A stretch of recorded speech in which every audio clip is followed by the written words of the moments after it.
क्या आपने कभी देखा है कि इंसान जब सच्चाई को नहीं जानता तब उसकी कल्पना किस हद तक दौड़ने लगती है।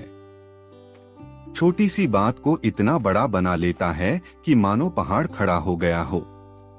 यही तो है अक्ल के घोड़े दौड़ाना। और इसी आदत ने इंसान को सबसे ज्यादा दुखी किया है। आज की इस कहानी में हम आपको ले चलेंगे बुद्ध के समय में, उस दौर में जब लोग अज्ञान और अंधविश्वास में फंसे रहते थे। छोटी सी घटना होती और मनुष्य अपनी अक्ल के घोड़े इतनी तेज दौड़ाता कि नतीजा केवल दुख और पछतावे में मिलता। बुद्ध ने इसे कैसे रोका? कैसे उन्होंने अपने शिष्यों को समझाया कि कल्पना और भय से बड़ा कोई शत्रु नहीं? यही इस कथा का सार है।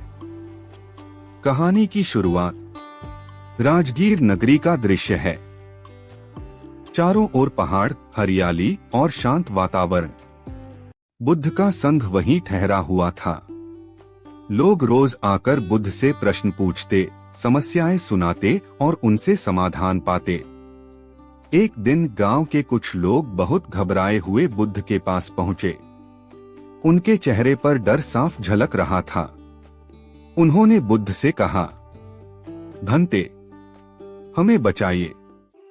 हमारे गांव में अनहोनी होने वाली है। देवता हमसे नाराज हैं। बहुत बड़ा संकट आने वाला है। बुद्ध ने बड़ी शांति से पूछा, क्या हुआ? क्यों तुम लोग इतना भयभीत हो? गांव के प्रधान ने उत्तर दिया, भंते, कल रात हमारे गांव के बाहर के पेड़ पर एक उल्लू बार बार चीख रहा था और साथ ही आसमान में कुछ अजीब आवाजें सुनाई दी। हमने सोचा कि यह कोई बुरा शकुन है। और जब सुबह हुई तो हमारे कुएं का पानी थोड़ा गंदा निकला। अब लोग कह रहे हैं कि गांव पर विपत्ति आने वाली है। कुछ कह रहे हैं कि महामारी फैलेगी, कुछ कह रहे हैं कि राजा हम पर कर बढ़ा देगा। सबके मन में डर बैठ गया है। बुद्ध मुस्कुराए। वे समझ गए कि यह वही आदत है अक्ल के घोड़े दौड़ाने की। उन्होंने गांव वालों से कहा, सच सच बताओ, क्या तुम्हें किसी ने चोट पहुंचाई? क्या तुम्हारे घर में कोई बीमार है? क्या खेतों में फसल सूख गई? गांव वालों ने कहा, नहीं भंते, सब कुछ तो ठीक है। बस वो उल्लू और वो आवाजें और फिर कुएं का पानी। बुद्ध ने उत्तर दिया, तो फिर डर किस बात का?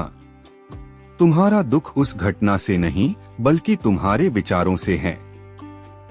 तुमने कल्पना कर ली कि बुरा होगा, इसलिए भय पैदा हो गया। बुद्ध का उदाहरण। बुद्ध ने अपने शिष्यों को पास बुलाया और कहा, कल्पना की शक्ति बहुत बड़ी है। यह इंसान को ऊंचाइयों तक भी ले जा सकती है और अंधेरे गड्ढे में भी गिरा सकती है। जब मनुष्य बिना कारण के अपनी अक्ल के घोड़े दौड़ाता है तो वह असत्य को सत्य मान लेता है। यही कारण है कि संसार दुखी है। उन्होंने एक कहानी सुनाई। एक बार एक आदमी जंगल में जा रहा था। अचानक उसने देखा कि रास्ते में एक सांप लिपटा हुआ है। वह डर गया और भाग खड़ा हुआ। लेकिन सुबह जब प्रकाश हुआ तो उसने देखा कि वहां कोई सांप नहीं था बल्कि एक रस्सी पड़ी थी। पूरी रात वह आदमी भय से कांपता रहा। यह भय किससे था? सांप से या अपनी कल्पना से? शिष्य बोले, भंते, यह भय तो केवल उसकी कल्पना से था। बुद्ध ने कहा, ठीक वैसे ही तुम्हारे गांव वाले भी उसी रस्सी को सांप समझ रहे हो। उल्लू की आवाज प्रकृति का हिस्सा है, आसमान की गड़गड़ाहट बादलों की आवाज है और कुएं का पानी शायद किसी पत्ते या मिट्टी के गिरने से गंदा हुआ होगा। लेकिन तुमने इसे विपत्ति मान लिया। यही है अक्ल के घोड़े दौड़ाना। गांव वालों की आंखें खुली। गांव वाले बुद्ध की बात सुनकर चुप हो गए। वे सोचने लगे कि सच में किसी ने उनके साथ बुरा नहीं किया था। सब कुछ उनके ही मन की कल्पना थी। बुद्ध ने आगे कहा, मनुष्य का मन अगर नियंत्रित न हो तो यह उसे भटका देता है। जैसे घोड़ा अगर काबू में हो तो सवार को मंजिल तक पहुंचा देता है, लेकिन अगर घोड़ा बेकाबू हो जाए तो सवार को गिरा देता है। वैसे ही अक्ल के घोड़े अगर संयमित हों तो ज्ञान देते हैं, और अगर बेकाबू हों तो कल्पना और भ्रम में डाल देते हैं। गांव वालों ने प्रणाम किया और कहा, भंते, अब हम समझ गए हैं। हम अपनी अक्ल के घोड़े व्यर्थ नहीं दौड़ाएंगे। शिष्यों का प्रश्न। जब गांव वाले चले गए तो बुद्ध के प्रिय शिष्य आनंद ने पूछा, भंते, लोग इतना जल्दी कल्पना क्यों करने लगते हैं? क्यों वे वास्तविकता को नहीं देखते? बुद्ध ने उत्तर दिया, आनंद, इसका कारण है अज्ञान और भय।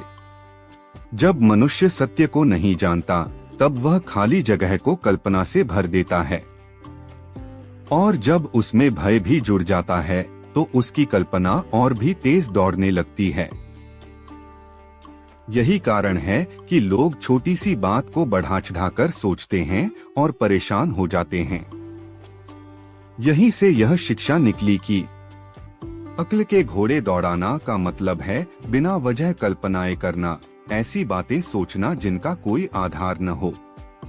और बुद्ध ने यह सिखाया कि हमें अपने मन को स्थिर रखना चाहिए। जो सामने है उसे वैसा ही देखना चाहिए, न उससे बड़ा न उससे छोटा। दोस्तों, यह कहानी सिर्फ उस गांव की नहीं है, यह हम सबकी कहानी है। सोचिए, हम कितनी बार अपनी जिंदगी में बेवजह अक्ल के घोड़े दौड़ा देते हैं। कभी अगर कोई देर से घर आए तो हम तुरंत सोचने लगते हैं कि जरूर कुछ बुरा हुआ होगा। कभी अगर नौकरी में बॉस ने डांट दिया तो हम कल्पना कर लेते हैं कि नौकरी चली जाएगी। कभी अगर मोबाइल पर रिप्लाई न आए तो हम समझ लेते हैं कि सामने वाला हमें छोड़ देगा। असल में 90% दुख हमारी कल्पना से पैदा होता है, हकीकत से नहीं। बुद्ध का संदेश साफ है, वास्तविकता को देखो, कल्पना को नहीं। तभी तुम्हें सच्ची शांति मिलेगी। अगर यह कहानी आपको सोचने पर मजबूर कर रही है, अगर आपको लग रहा है कि हाँ, हम भी अक्ल के घोड़े दौड़ाकर खुद को दुखी करते हैं, तो अभी इसी पल एक संकल्प लीजिए कि अब हम अपने मन को नियंत्रित करेंगे। और हाँ, अगर आपको ऐसी गहरी और जीवन परिवर्तन करने वाली बुद्ध की कथाएं पसंद आती हैं, तो इस चैनल को सब्सक्राइब जरूर करें, क्योंकि आगे भी हम ऐसी ही कहानियां लेकर आते रहेंगे जो आपके मन को छू जाएंगी और आपकी जिंदगी को दिशा देंगी। उस दिन के बाद गांव वालों ने बुद्ध की शिक्षा को अपना लिया। वे हर बार जब किसी अजीब घटना को देखते तो पहले शांति से सोचते कि यह वास्तव में क्या है। वे बेवजह अक्ल के घोड़े नहीं दौड़ाते, और यही कारण था कि उनका गांव खुशहाल हो गया। भय, अंधविश्वास और झूठी कल्पनाएं खत्म हो गईं। तो दोस्तों, आप भी इस शिक्षा को अपने जीवन में अपनाइए। अगली बार जब आपका मन कल्पना के घोड़े दौड़ाने लगे तो जरा ठहर जाइए। सोचिए कि क्या यह सच है या केवल मेरे मन का खेल।